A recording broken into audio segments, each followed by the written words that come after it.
And what? I couldn't believe it. This thing is the electronics on the Tesla. They were so far advanced. They were more advanced than any of our Department of Defense projects. Really mind-blowing. Right. 10 years ahead of anybody else. And it's, well, I'm waiting for some other manufacturer to catch up. Well, good luck to whomever is going to try it. I can tell you. Sandy did it again. He leaked some stuff that he shouldn't talk about. Anyways, we gathered just the super highlights that would interest you from a really long interview. But knowing that, let's begin. When I saw what came out of Tesla, when we tore apart the Model 3, the very first one, the outside was crap, no question about it. About everything that could go wrong did go wrong with that.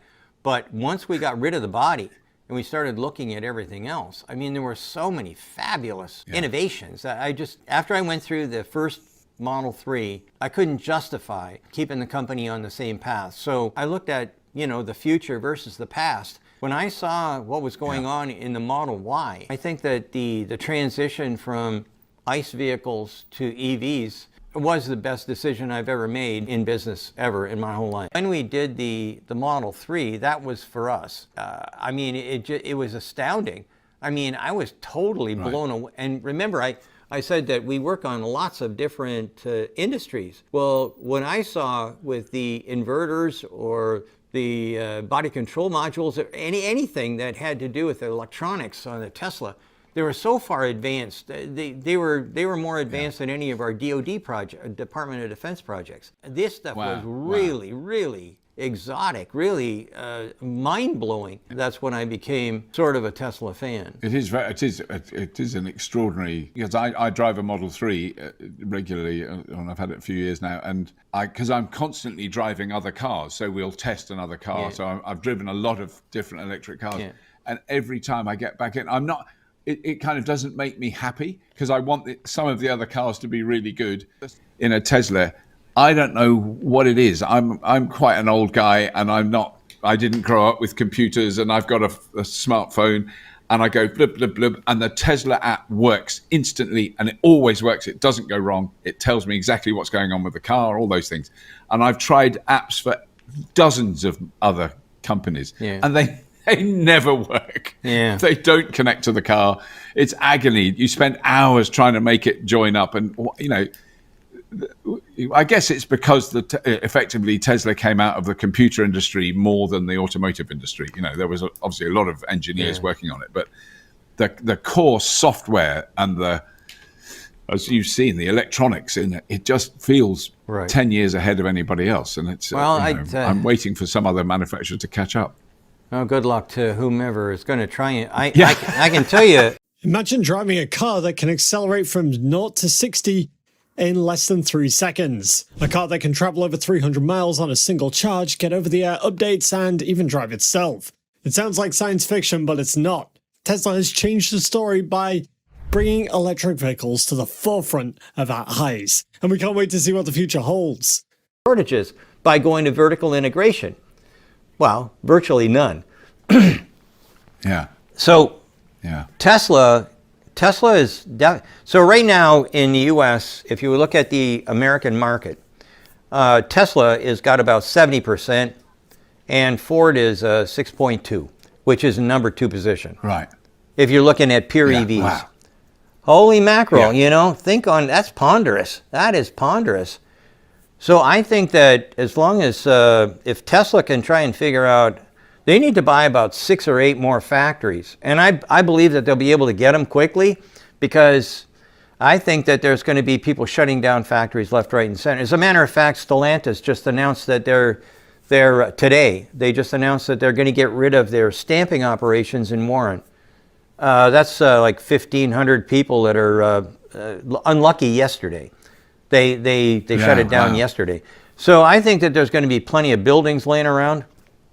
I know the machine tool industry is sitting around twiddling their thumbs waiting for something big to happen.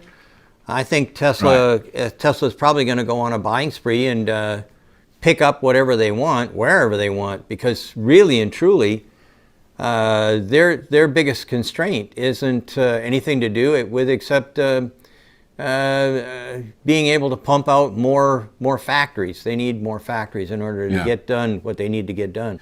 Because I mean, that's the other. That's a thing that I'm not aware of. I haven't had enough experience of Chinese cars, but I've had enough experience of many manufacturers in Europe, and it's always the software. From the point of view of a driver, right, and someone using the car, it's the software that lets it down. If anything lets it down, it's the software. It's not the hardware. Is fine, you know. And maybe there are things that Tesla do that are more efficient and a better use of materials and all those things. I'm very aware that's the case. But what you experience as a driver is that the software, the interface between me as a driver and the machine is it's pretty lousy at best. That's what always disappoints me.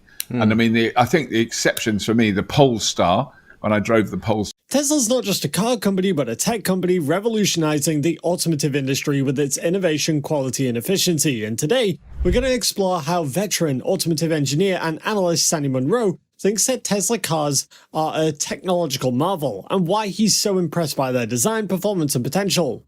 And we'll disclose some of Tesla's plans for the EV industry, as well as the future strategies it's got to take over the EV market. So sit back, relax, and enjoy exploring the secrets of Tesla investing.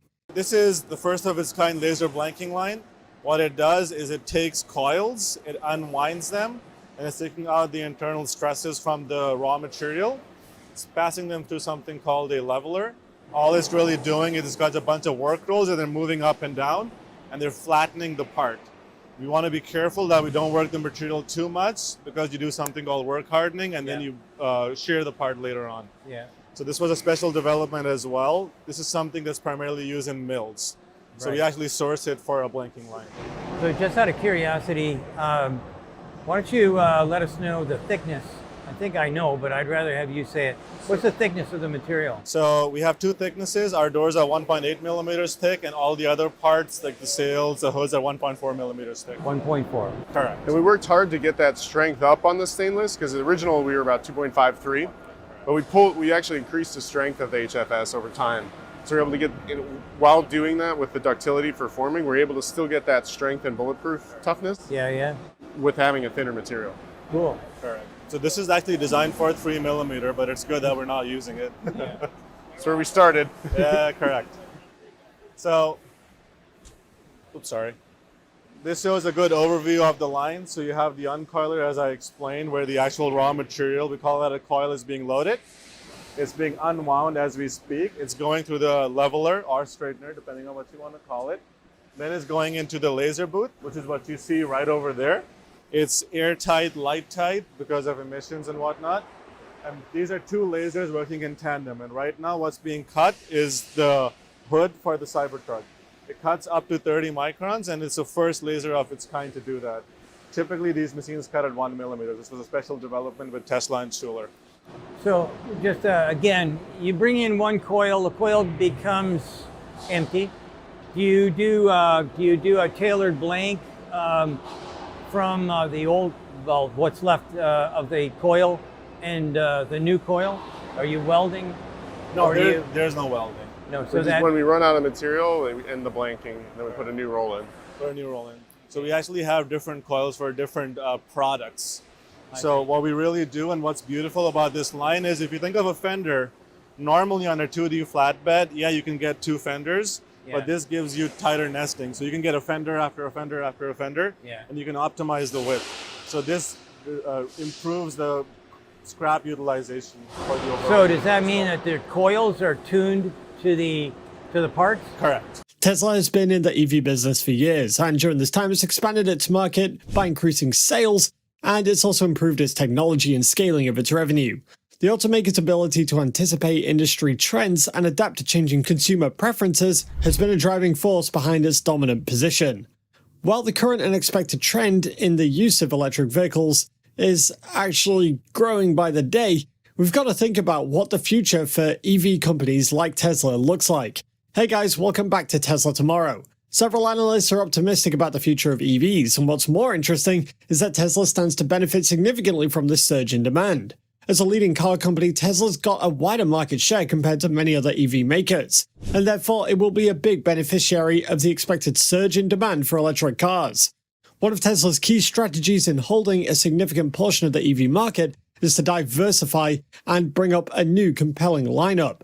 From its Model S to Y, each vehicle showcases Tesla's commitment to performance, range, and unparalleled driving experience. The truth is that Tesla's brand has become synonymous with electric vehicles and cutting-edge tech, and the automaker's ability to establish a strong and aspirational brand image has played a crucial role in attracting a loyal and ever-growing customer base. Before we carry on though guys, if you like this type of content, hit that like button, subscribe, and turn on post notifications to keep up to date on everything going on with Tesla.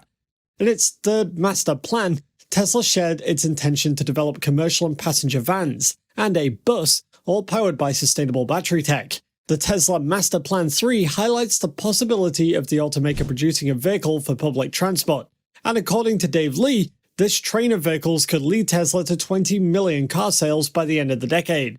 Tesla is also planning on lowering production costs and manufacturing cheaper EVs, and while many Tesla fans already know that a more affordable Tesla car is in the works, it's still interesting to know that there are new offerings on the way, and they will help to accelerate the transition to clean transportation. But you may ask, will there be a market for those cars? Well, there very likely will be.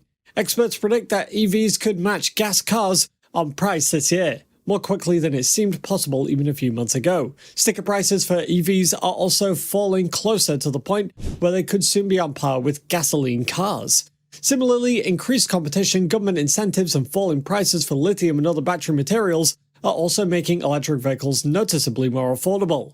Judging by the current state of the market, it's fair to say that the tipping point for where EVs could become as cheap as or even cheaper than ICEs could arrive sooner rather than later. The market has made that decision this year so far. Tesla's stock more than doubled and BYD sort of flat. So we'll see how these numbers sort of play out throughout next year with the new versions, the new vehicles coming out. But it just seems like just looking at these numbers, Tesla has done just so much better this year. About 6.6 million global EV purchases were recorded in 2021, from 3 million a year earlier. This shows that there is an increase in demand for EVs, which may be a signal for a massive shift towards clean energy. In the past decades, the demand for EVs has increased tremendously, and now more than ever, people are using and buying them. Most Tesla bulls believe that the increase in the use of EVs is going to have a positive effect on Tesla car sales and demand. In a recent interview with CNBC, CEO Gerber Kawasaki Wealth and Investment Management, Ross Gerber, said that there's no need to be bearish on the idea of EVs since this is fast becoming the new trend. The switch towards EVs is happening pretty quick, and a lot of people in a lot of countries are beginning to see the benefits of them. Australia, for example, has enforced policies to promote the sale and use of electric cars, and more people are starting to consider electric vehicles, which is a good thing. According to analysts, there's an increase in demand for EVs at a rate that has never been seen before. This is because EVs are proving to be better alternatives to ICE cars in terms of promoting clean energy. Therefore, for Tesla to meet its goal of producing 20 million cars by 2030, it's got to have more vehicles, and to be precise, more types of them, not just cars. Even Elon Musk himself has said that Tesla's 20 million EV goal can be reached with 10 vehicle models. Already, the next-gen vehicle, Cybertruck and Semi, are close to hitting the market, so if Tesla can make those cars, then it will be able to meet its target 7 years from now. Similarly, Tesla's production facilities or gigafactories are going to be a critical factor to consider. Assuming that each of the existing gigafactories and the new Mexican factory can make 1 million cars yearly by 2030, then the total will be around 6 million. And historically, it took Tesla about 3 years to go from its announcement to building cars at a new location. While commendable, to reach 20 million by 2030, it means that Tesla needs to build at least 12 to 14 new gigafactories between now and next year, in locations that have yet to be announced. To meet the 2030 timeframe, all those factories would need to be underway before 2027, just 4 years from now. Luckily, since Tesla's next-gen vehicle is going to have a smaller footprint, production and improvements should be faster than that of regular Tesla cars. Also, let's talk about the raw materials needed, and by this we mean the amount of raw materials available for lithium-ion battery production in 2030. Lithium production is one of the primary concerns as car makers worldwide are scrambling to meet their anticipated needs with long-term contracts and the purchase of mining companies to ensure their supply. Therefore, since Tesla already has a lot of competition, it's going to need to scoop up most of the world's supply of raw materials. Although battery technologies that use fewer materials to produce the same amount of energy are still under development, they will not be mainstream by 2030. So, what about demand? Well, we are sure that there will be enough demand for these cars, but we're also just assuming that. Elon Musk said at the previous Tesla Investor Day that the desire for people to own a new Tesla is pretty high. People want one, they just can't afford it. And for this reason, Tesla is trying to lower costs and make cars more affordable. The automaker has found that pricing is extremely important, and even small price decreases greatly increase demand. There is also an exponential increase in affordability as car prices approach $20,000. At that price point, nearly 100% of the people in the US can afford a Tesla, as well as many other places around the world. So demand shouldn't really be a problem. No doubt 20 million cars by 2030 seems like a bit of an impossible mission for Tesla. However, it is important to note that Elon Musk did make it clear that this is more of an aspirational goal than a hard fast number, so we're not expecting too much from the car company. Time will only tell if Tesla can do these things, and it's going to be interesting to see. But what do you think about the tech behind Tesla cars? Let us know down below in the comments, and don't forget to tell us what your valuation is. And if you want to know more about what Tesla's been up to over the last few days, go ahead and click on this next video on your screen. See you there.